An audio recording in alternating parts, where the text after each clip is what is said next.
Esta es una producción de Claro y Oscuro para Berea Visión en Los Ángeles, California, y Univisión en Phoenix, Arizona. Estamos tratando el tema de la Inquisición con el maestro Rogelio Almaral Barragán. En un momento después de esta cápsula tendremos la oportunidad de que el público que nos acompaña pues pregunten cualquier inquietud sobre el tema que está desarrollándose. Estará el maestro cerrando este tema sobre lo que viene siendo explícitamente la Inquisición. Tiene la palabra, maestro. Muchísimas gracias. Aquí viene el gran problema para alguien que padece una enfermedad gravísima que se llama verborrea. Voy a tener que centrarme para poder cerrar en la parte correspondiente a la Inquisición.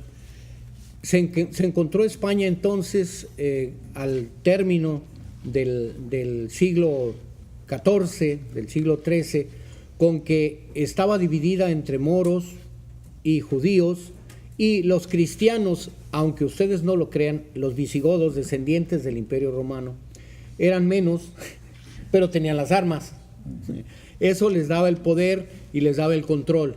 Entonces estaban por un lado con los moros y por otro lado con los judíos, hasta que la reina Isabel de Castilla se casa con Fernando de Aragón, unen sus ejércitos y se van contra Granada, que era el último reducto de lo que había sido el floreciente y hermoso imperio de los moros en España. En una época que, si la vemos desde el punto de vista cultural y científico, fue de bonanza, mientras el resto de Europa se encontraba sumido en la Edad Media, en el oscurantismo. Pero bueno, triunfa Isabel de Castilla y las fuerzas de Aragón y Castilla unidas, y logran correr de España a Boabdil, el último de los reyes moros, rey de Granada, aquel famoso de la frase: no llores como mujer lo que no supiste defender como hombre, y ese tipo de otros mitos que entre muchos que hay. Total que termina con los moros y los expulsa. A los mozárabes los perdona Isabel a cambio de que regresen de nuevo al cristianismo. Mozárabes eran visigodos que, habiendo sido dominados y controlados por los árabes, habían abrazado la religión musulmana. Eso se le llamaba mozárabes. Como en Bosnia y en esas partes de la península de los Balcanes, eran técnicamente europeos, pero de religión musulmana, ¿me explico? Era el mismo fenómeno. Ahora retorno yo acá a lo que les decía, pero los judíos, para Isabel, que quería hacer de España una nación consolidada y unificada, no quería diversidad. Ella, el pensamiento de Isabel de Castilla era que si quería tener uniformidad, tenía que voltear a ver si Dios hace eso con los seres vivientes.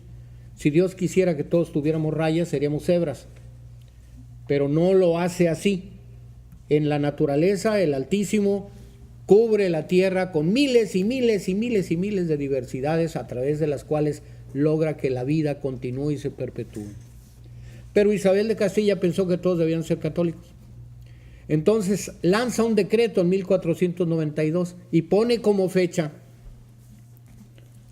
límite para el cumplimiento en el año 1492, que se conviertan al cristianismo o abandonen España los que no acepten la fe cristiana. Se refiere a los judíos, porque a los moros ya los había corrido. Y so pena de que, si eran descubiertos, de ahí surge la Inquisición española, si eran descubiertos profesando la fe de Moisés, la fe de sus ancestros o de sus mayores, el castigo iba a ser la muerte. Los ricos, ustedes saben que solo los ricos escapan, ¿o no lo saben? Los que tienen dinero compran voluntades. Así es que los más ricos judíos de España se refugiaron en Toledo, estuvieron en la sinagoga del Tránsito, hicieron las grandes listas de los que iban a escapar. El Papa, a escondidas de la reina Isabel, se los lleva a Ferrara, muchos de ellos. Para que sepan ustedes, en Ferrara, Italia, es un nido de judíos españoles que, siendo expulsados por Isabel de Castilla, la reina católica, fueron traídos secretamente por el Papa, con todas sus fortunas, para ubicarlos en Ferrara. Son pequeños detalles. Yo estuve en Ferrara y se los puedo decir porque lo vi. Pero aparte de eso, Los que no pudieron escapar, adivinen quiénes fueron. La mayoría, ¿no les parece? ¿Quiénes son los que no tienen dinero? ¿Los pocos o los muchos? Los pobres. Y los judíos que se dedicaban a las artesanías, a la agricultura, a la medicina, a los oficios, a las artes, a las profesiones, no pudieron escapar. Y al no tener dinero para pagar su escape, como los judíos ricos que desde la sinagoga de tránsito fueron a Cádiz y de ahí fueron desparramados por todo el Mediterráneo, todavía se habla castellano del siglo XIV y XV, se habla incluso en Israel, y se llama ladino. Ojalá y tengan ustedes oportunidad de oír familias de judíos españoles que todavía conservan el español como se hablaba entonces. Los judíos que se quedan entonces tienen que convertirse por la fuerza al catolicismo o al cristianismo oficial, que era el catolicismo en aquella época en España. Y tuvieron que renunciar a sus nombres de clan. Los judíos se llamaban por de quien eran hijos. Si ustedes van a Quitupan, Jalisco, y llega Rogelio y se baja del camión, lo que van a escuchar es lo siguiente: oye, ¿ya viste quién llegó? Es Rogelio, Rogelio el de Elena. No sé si me explique. Todavía como judíos nos referimos a él, que es hijo de él. No sé si me explique. Es una costumbre judía que hasta la fecha tenemos en México. Entonces, los españoles, en este caso los oficiales que seguían a la reina Isabel en el cumplimiento de sus normas, llevaron por amarrados del cuello a los más renegados y les pusieron sobrenombres de animales. Así es que si conocen a alguien que se apellide Águila, Aguilar, Aguilera, no agraviando o que se apellide Cuervo, como o Garza, como hay muchos que son de Nuevo León y de Monterrey, y que ponen el cabrito y lo ponen parado para que escurra la sangre. Es una costumbre judía. Señores, estoy yéndome rápido, pero se van a llevar una gran sorpresa. Le decía a la maestra hace unos instantes, ¿por qué se ponen ratoneras en una cocina? La respuesta: porque hay ratones. ¿Por qué se trajeron la Inquisición a México y a Perú y al Brasil? ¿Por qué se la trajeron la Inquisición? Porque hay judíos. Aquí no había protestantes, no había seguidores de Melanchthon, de Lutero, de Calvino, de Zwingli. No sé si me expliqué, pero creo que soy claro. Pero todos los que mandaron para que se los comieran los indios, ¿a quienes creen que enviaron? A los judíos conversos, bautizados a fuerzas. Los que fueron a bautizarse por su propia voluntad tienen sobrenombres tan bellos como de Dios, de Buen, Santana, Cruz, Cruces, de la Cruz. No sé si me explique. Santa María. Eso significa que un sacerdote avesado sabe que son judíos, pero buenos judíos. Porque el padre, el del clan, iba y decía: no, yo no quiero que me arrastren ni que me escupan, no. Yo vine y me bautizo, me agacho, hice mi agüita, mire qué contentos. Y a eso les pusieron nombres así.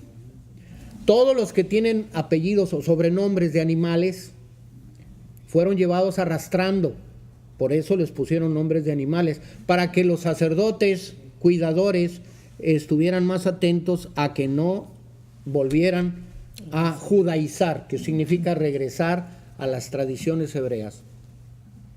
Esa es la Inquisición que llegó a México, esa es la Inquisición que prendía las hogueras en la plaza de Santo Domingo, allí en la Ciudad de México. Ahí se quemaba a los judíos recalcitrantes, se les colocaban los sanbenitos y se les exhibía y se les escupía y se les vilipendiaba.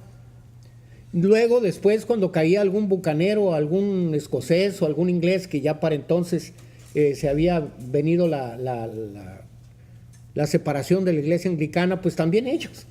Todo el que no fuera católico a las mazmorras. Al fundador de Monterrey, si ustedes no lo saben, se llamó don Luis de Carvajal.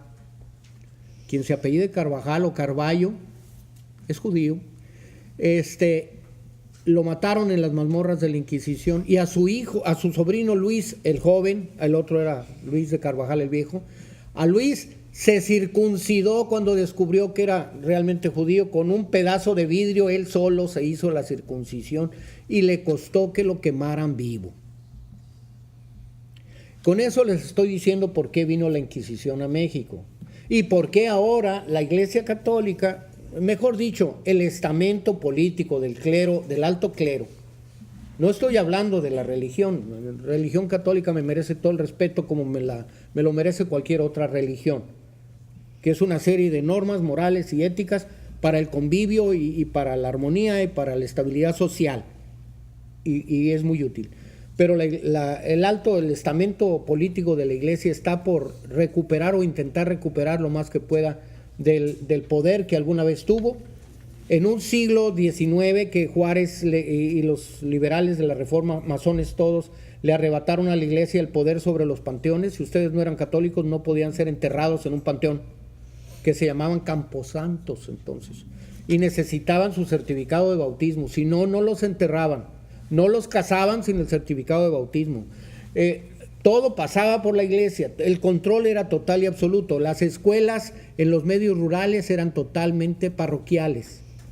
Así es que si alguien tenía que aprender a leer y escribir, tenía que caer en manos de los sacerdotes o de las monjas. Si no, nadie aprendía a leer y escribir en México.